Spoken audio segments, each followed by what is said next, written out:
The front door clicked shut behind me, and the sound was the loudest thing I had heard all day. My apartment was quiet and still, a world away from the clatter of plates and endless chatter of the diner. I leaned my back against the door and let my work bag slide from my shoulder, hitting the floor with a dull thud. Every part of my body ached. My feet were on fire, throbbing inside my worn-out sneakers after a 16-hour double shift. My back felt like a single, solid block of pain. I had worked Friday, all day Saturday, and all day Sunday, fueled by lukewarm coffee and the thought that I was doing this for us. For me and Ethan, my husband. I kicked off my shoes and padded into the living room, the soft carpet a small mercy on my aching feet. The whole weekend, while I was refilling coffee cups and taking orders from impatient customers, I had pictured him here, worrying about our finances just like me. I imagined him pacing this very room, stressed about the family emergency that had supposedly wiped out our savings. The emergency that had forced us to cancel our big anniversary trip. "Money is just too tight, Zoe," he had said, his face a perfect mask of regret. "We have to be a team on this." And I believed him. I had even felt a surge of pride. Yes, we were a team. When one of us struggled, the other stepped up. So, I stepped up. I took every extra shift my boss offered, determined to help us bounce back.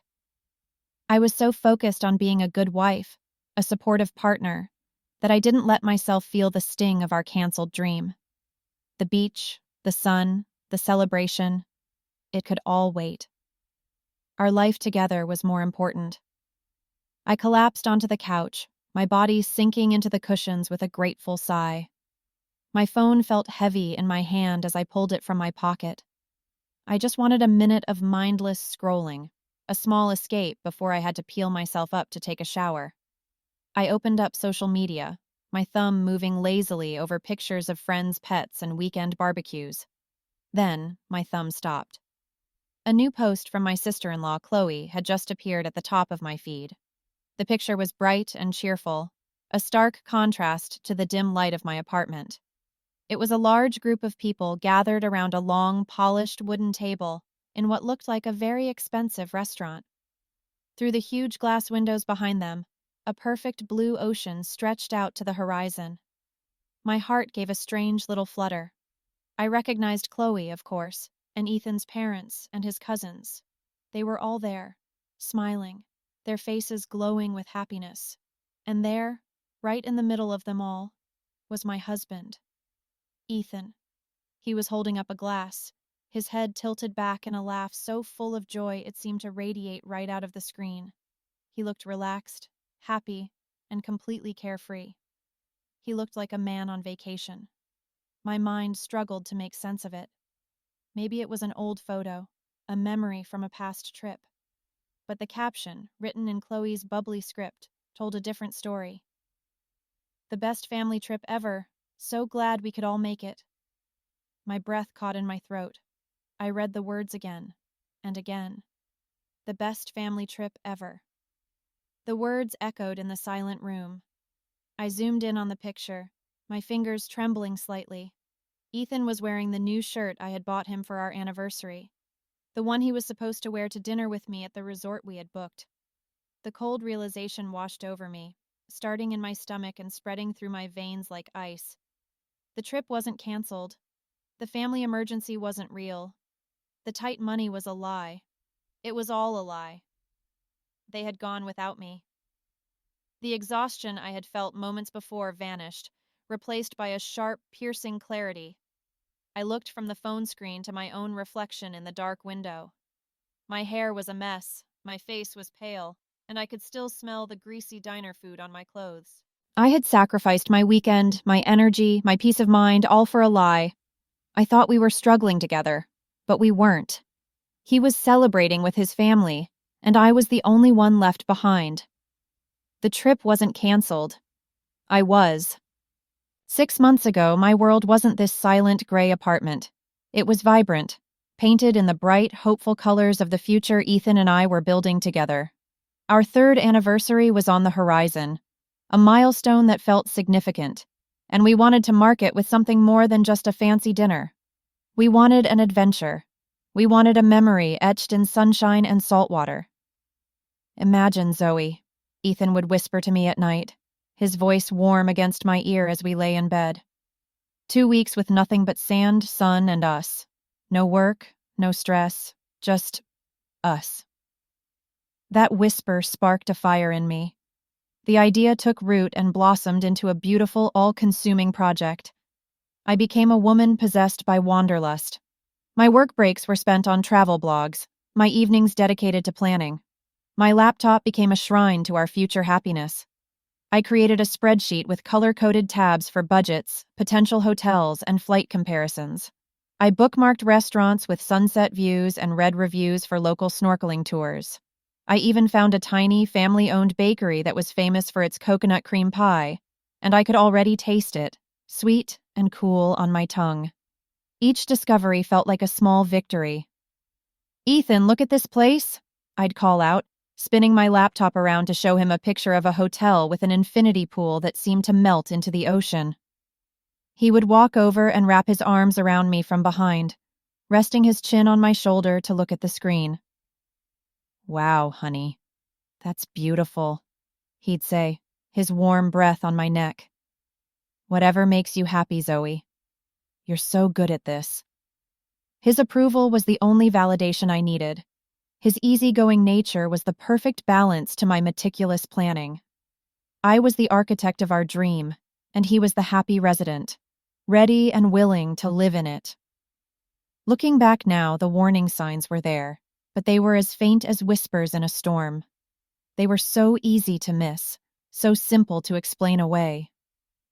We were looking at a calendar one evening, trying to decide on the best 2 weeks to take off. "My mom called today," he said casually, his eyes still on the screen. "She was just saying, you know, that she feels like she hardly sees me anymore since we got married." He laughed it off, a quick, dismissive sound. "You know how she is." I felt a familiar, tiny pang of guilt. His family was close-knit, and I knew they sometimes saw me as the reason he wasn't around as much.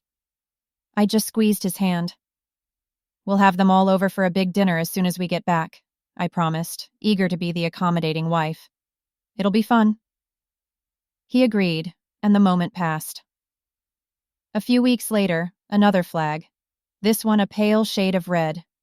We had a large glass jar on our dresser labeled Trip Fund, and watching it fill up was one of my greatest joys. I was religious about transferring my portion of the savings from every paycheck. One evening, I was updating my spreadsheet and noticed his contribution was missing. "Hey," I asked gently, not wanting to sound like I was nagging. "Did you get a chance to move your half over for this pay period?" He winced, a quick flash of discomfort crossing his face before he smoothed it over. "Ah, shoot, I'm so sorry, I forgot to tell you. Dad's car needed a new transmission, and it was crazy expensive. I had to spot him the cash," he explained. "Don't worry. I'll catch up on the next paycheck. It's all for family, right?" And what could I say to that? He was a good son, devoted to his parents. It was one of the qualities I loved most about him. "Of course," I said immediately. "Family comes first. Don't even worry about it." The night we finally booked the flights was pure magic. The confirmation email lit up the screen, the bold letters spelling out our destination, our dates, our future. It felt as real and solid as the man holding me. Ethan wrapped his arms around me from behind, his embrace secure and comforting. "This is it, Zoe," he whispered into my hair. "Our dream." I leaned back into him, my heart so full I thought it might burst. In that moment, under the soft glow of the laptop screen, I was the happiest woman in the world. I had a loving husband, a beautiful future, and a perfect anniversary trip to look forward to. Nothing and no one could ever touch us. The countdown had officially begun. With exactly 1 month to go, our anniversary trip had transformed from a distant dream into a tangible, thrilling reality. The excitement was a constant hum beneath the surface of my days. I'd catch myself smiling for no reason while stocking shelves at work, my mind a million miles away on a white sand beach. I had just bought a new sundress, a floral print in shades of coral and blue that I knew would look perfect against a tan. I had it hanging on the outside of my closet door, a daily reminder of the paradise that awaited us. I was in the kitchen, humming along to the radio and chopping vegetables for dinner, when Ethan came home. I heard his key in the lock, but the familiar, cheerful sound of the door swinging open was replaced by a heavy silence. He didn't call out my name like he usually did. He didn't drop his keys into the ceramic bowl on the entryway table with their usual clatter. A prickle of unease ran down my spine. I put the knife down and wiped my hands on a towel. "Ethan? Honey, is that you?" He appeared in the doorway of the kitchen, and my hum died in my throat. He looked broken. His shoulders were slumped, his face was pale, and his eyes, usually so full of life, were hollow and shadowed. He looked like he was carrying the weight of the world. "What is it?" I asked, rushing over to him. "What's wrong?" He wouldn't meet my eyes. He just stood there, running a hand through his hair, his movements jerky and agitated. "Zoe," he started, his voice raspy and low. "We need to talk." He led me to the couch and sank into it, burying his face in his hands. I sat beside him, my heart pounding a frantic rhythm against my ribs. I placed a hand on his back, feeling the tension coiled in his muscles. "Ethan, you're scaring me." He finally looked up, and the devastation in his eyes made my own heart ache in sympathy. "It's my parents," he said, his voice cracking. There's been a family emergency, a financial one. It's bad, Zoe, it's really bad." He explained in halting, fragmented sentences. A business deal gone wrong for his dad. A sudden massive debt that had come out of nowhere, threatening to swallow them whole. He said his parents were proud and hadn't wanted to ask for help, but the situation had become desperate. "I had to help them," he whispered, looking at his hands as if he were ashamed. "I gave them everything we had in savings. All of it. It's gone." The words hit me like a physical blow. All of it? The trip fund. The money I had so carefully saved and tracked. The tangible proof of our dream. It was just gone. For a fleeting second, I saw our infinity pool, our snorkeling tour, our coconut cream pie, all dissolving into dust. My sundress hanging on the closet door felt like a mockery. But then I looked at Ethan. I saw the genuine anguish on his face, the guilt in his eyes, the way his hands trembled slightly.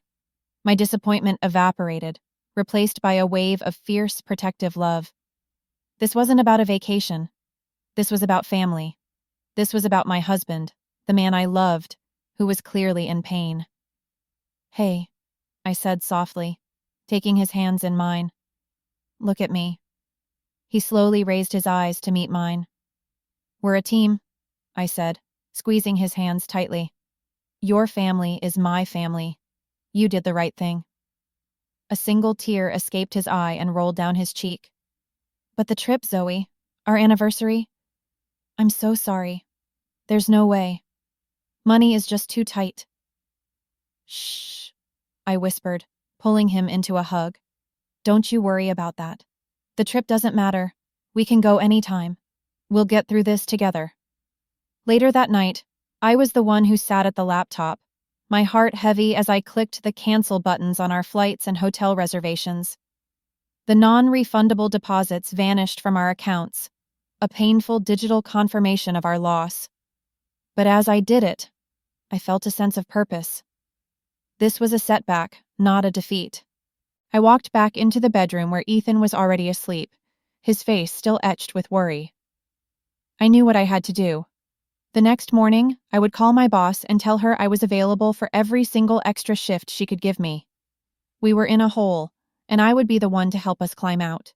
I would work my fingers to the bone for us, for our future. Because that's what a team does. That's what a wife does. The sun should have been warming my skin. I should have been tasting salt in the air, listening to the gentle rhythm of waves washing ashore. That Saturday, the second day of what was supposed to have been our anniversary trip, I should have been waking up next to my husband in a sun-drenched hotel room. Instead, The air was thick with the smell of burnt coffee and bacon grease. The only warmth was from the heat lamps over the pass, and the only rhythm was the constant clatter of dishes and the shrill ring of the order bell. My smile felt plastered on, a stiff, unnatural curve on my face as I poured another cup of coffee for a man who was complaining that his toast was too brown. My body was a symphony of aches, but my mind was surprisingly clear. Every time a wave of self-pity threatened to pull me under, I thought of Ethan. I pictured him at his parents' house, carrying the heavy burden of their financial crisis. I was his partner, his wife. This was what partnership looked like. It wasn't just the sunny days and infinity pools. It was weathering the storms, even when it meant standing in the rain alone for a little while. This sacrifice felt noble. It was a testament to our strength, a story we would one day tell as proof of our love. During a rare lull, I hid in the dry storage closet, leaning against sacks of flour, and pulled out my phone. My fingers flew across the screen. "Thinking of you," I texted him. "Hope you're holding up. We'll get through this." The reply came almost instantly, a little beacon of light in the dim, stuffy closet. "You're my hero, Zoe. I don't know what I'd do without you. Thank you for being so amazing." A warm feeling spread through my chest, chasing away the chill of exhaustion. My hero. The words were all the fuel I needed. I pushed off the flour sacks and walked back into the fray, my step a little lighter. Later that afternoon, while refilling the salt and pepper shakers, my coworker Maria, a woman in her 50s with eyes that missed nothing, leaned against the counter beside me. "You look dead on your feet, honey," she said, her voice laced with genuine concern. "I still can't believe you're pulling a triple this weekend." She paused, topping off a ketchup bottle. "If you two are in such a tight spot, how come your husband isn't picking up shifts somewhere too? A strong guy like that could do weekend construction, no problem." The question, so simple and logical, caught me off guard. I felt a flash of defensiveness on Ethan's behalf. "Oh, he's got a lot on his mind with his family," I said quickly. "He's stressed enough as it is. I can handle this." Maria just nodded slowly, her expression unreadable, and went back to her work. But her question lingered in the air, a tiny, uncomfortable splinter in my mind. The real crack in my resolve came that evening. It was my official dinner break, and I was sitting in my car, the engine off, trying to eat a squashed sandwich. I just wanted to hear his voice. I called him, needing that little bit of connection to get me through the last few hours of my shift. He answered on the fourth ring, his voice sounding distant. "Hey, you." "Hey," I said, my own voice thick with fatigue. "Just wanted to see how you were doing." "I'm okay," he said, but he sounded distracted, and behind his voice I could hear something else. It was faint, but it was unmistakably the sound of music, not from a television, but something more alive with a beat. And then I heard it, the distinct sound of multiple people laughing. A woman's high-pitched giggle, a man's deeper chuckle. "What's that noise?" I asked, sitting up straighter. There was a brief pause. "Oh, hang on," he said, his voice suddenly muffled. I heard a door slide shut, and the background noise vanished. "Sorry about that," he said, his voice clear now. "My parents have the TV on so loud it's driving me crazy. They're trying to distract themselves, you know?" A tiny cold knot formed in my stomach. It made sense, of course. Why shouldn't they be watching TV? But the sounds hadn't felt like a television show. They had felt festive, real. I shook my head, angry with myself. I was just tired. Overworked and overtired. Paranoia was a side effect of exhaustion, that's all. I was letting a coworker's stray comment and a bit of background noise get to me. Ethan was stressed, his family was in crisis, and I was here inventing conspiracies. "Of course," I said, forcing a lightness into my tone I didn't feel. "Tell them I'm thinking of them." We said our goodbyes, and I hung up, staring at my half-eaten sandwich. I told myself to forget it, to push the strange feeling down. I had to. I had another 4 hours of my shift to get through, and I needed to believe I was doing it for a reason. The phone screen glowed in the dark room, a small, cruel window into a life I was supposed to be a part of. My body was frozen on the couch, but my mind was racing, trying to find an explanation, a loophole, any possible reason that would make the picture of my smiling husband on a beach resort not a complete and utter betrayal. It's an old photo. Chloe is just reposting a memory. It has to be. My fingers, acting of their own accord, trembled as they tapped on Chloe's profile picture. The picture was a key, and it had just unlocked a door I never knew existed. Behind that door was not just a single post, but a curated collection of their perfect family trip. A photo album, posted just an hour ago. The title was a punch to the gut. Dad's surprise birthday trip. My breath hitched. A surprise birthday trip. Not a family emergency, not a financial crisis, a celebration. I clicked on the album. Each photo that loaded was a fresh stab of betrayal, each one twisting the knife a little deeper. There was Ethan, grinning like a teenager, posing on a bright yellow jet ski with water spraying up behind him. My mind flashed to the extra shift I had picked up on Friday, my hands raw from scrubbing pots, and the lie I told myself that the money was for us. Was my sacrifice paying for his jet ski rental? The next photo showed the whole family on the beach, laughing as they built a clumsy sandcastle. Ethan's arm was slung around his mother's shoulder, and she was looking up at him with pure adoration. They looked so complete, a perfect, happy unit. I scanned the smiling faces, confirming what I already knew. His parents, his sister, his cousins, his aunt and uncle. Everyone was there. Everyone except me. I wasn't just missing from the photo. My absence wasn't even felt.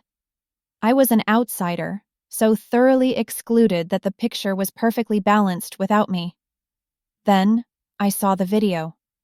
My thumb hovered over the play button, a part of me screaming not to press it, not to inflict this new layer of pain upon myself. But I had to know. I had to see the whole truth. I pressed play. The shaky video filled my screen.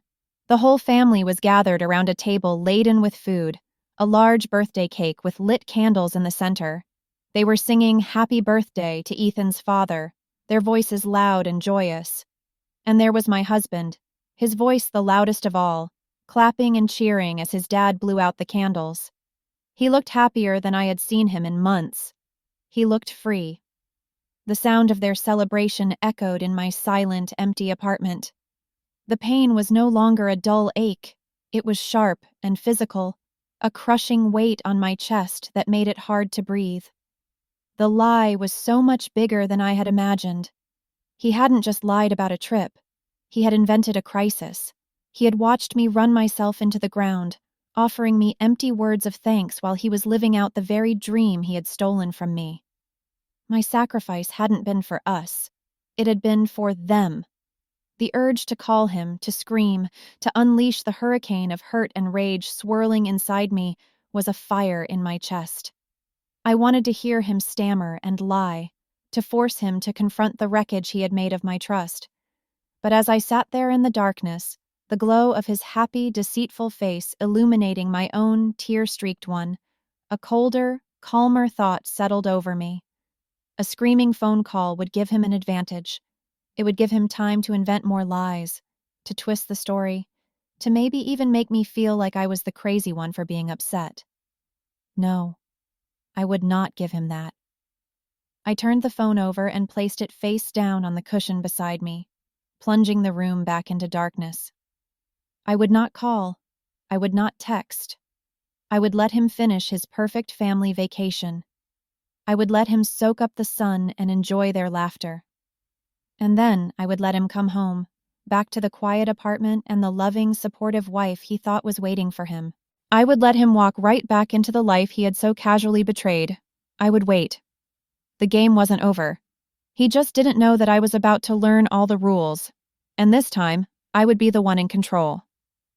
The sound of his key in the lock a few days later didn't make me jump.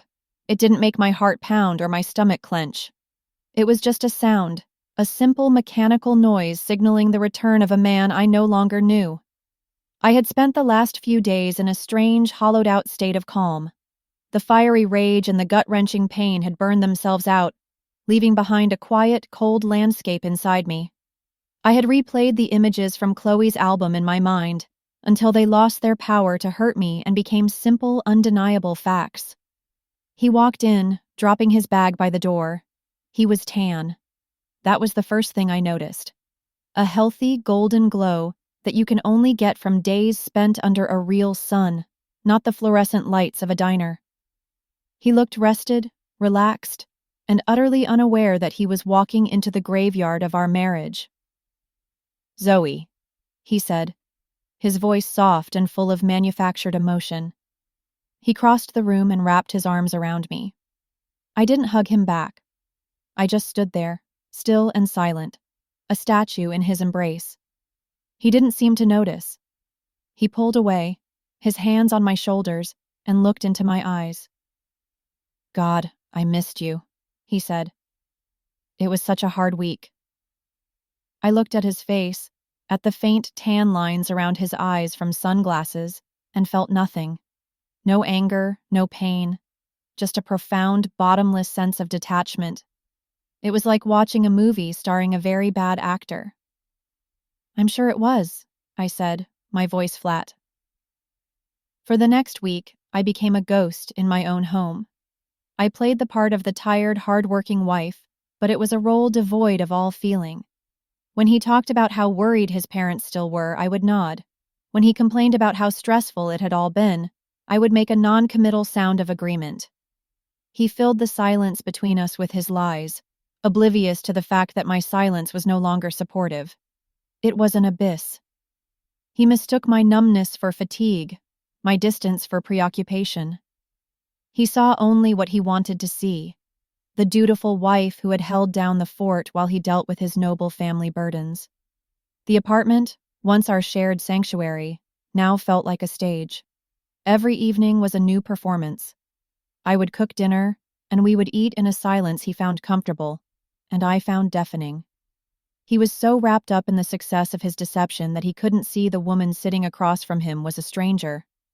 Then, one evening, about a week after his return, he switched tactics. He turned off the TV, a sign that a serious conversation was coming. He sat beside me on the couch, taking my hand in his.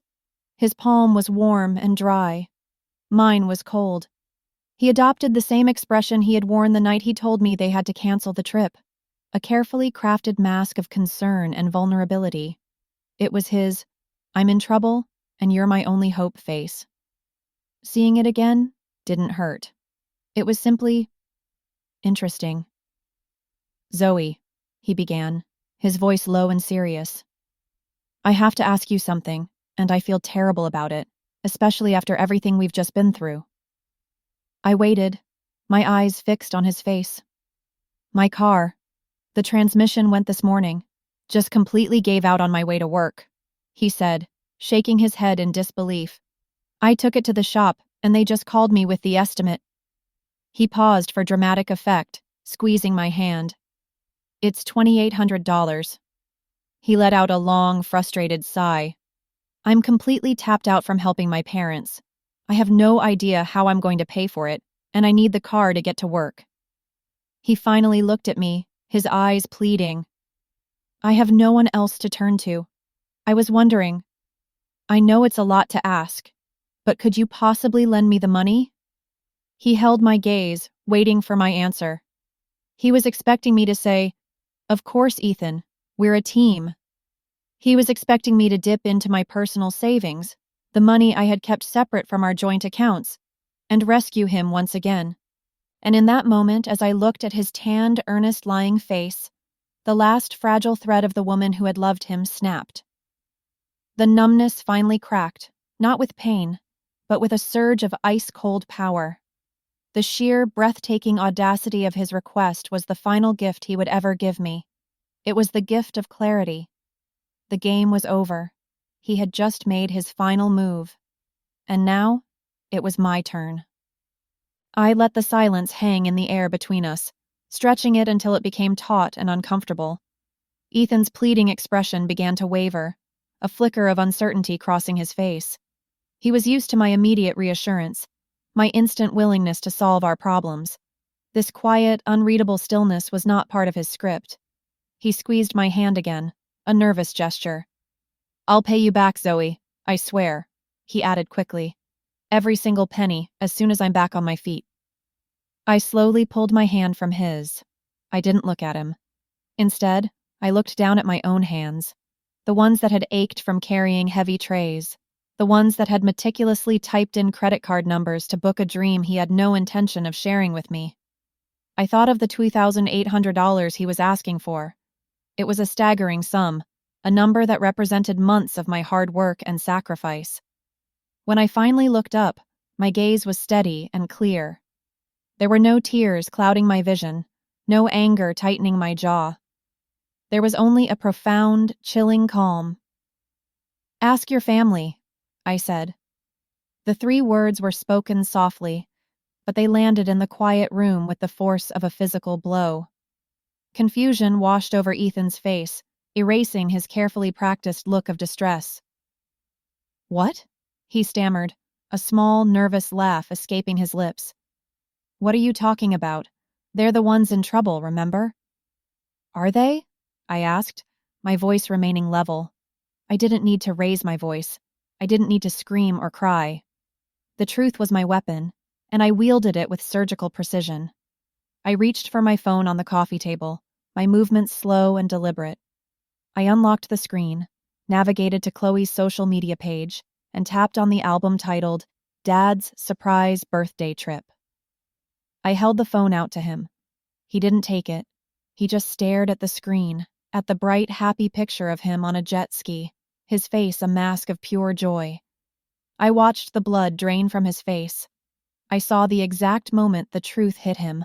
Not the truth of his lie, but the truth that I knew. The game was up. The carefully constructed world he had built for himself had just crumbled into dust. "Zoe, wait," he began, his voice a desperate whisper. "It's not what it looks like. I can explain." But the lies wouldn't come. He opened his mouth, then closed it again. What could he possibly say? The evidence was right there, glowing in the palm of my hand. He tried another angle, his voice shifting from denial to a pathetic plea. "My family. They planned it all as a surprise for my dad," he stammered, finally looking at me. They didn't want you to come. They said you work too much, that you're not really part of the family yet. They called you an outsider." He said the word, outsider, as if it were an excuse, a justification for his betrayal. He was hoping it would shift the blame, make me see him as a victim caught between his wife and his family. "I was going to tell you," he continued, his voice cracking. "I didn't know what to do. I was weak. I thought I could just go, keep everyone happy, and you would never have to know. I did it to protect you from being hurt." The absurdity of that last sentence was almost laughable. He had lied, deceived me, and let me work myself to exhaustion, all to protect me. In that moment, I didn't see the charming man I had married. I saw a weak, spineless stranger who had chosen his family's casual cruelty over his wife's love and trust. He hadn't just failed to stand up for me. He had actively participated in my exclusion, and then built a fortress of lies around it. The immense pain that had been a constant weight on my heart for days finally began to lift. It wasn't replaced by forgiveness, but by something far more powerful. Release. The pain had been tied to the hope that I was wrong, that there was a misunderstanding. Now, with the ugly truth laid bare, there was nothing left to hold on to. His game was over, and with it, my pain. "Pack your bags," I said, my voice devoid of any emotion. He stared at me, his eyes wide with disbelief. "Zoe, no, please. We can fix this."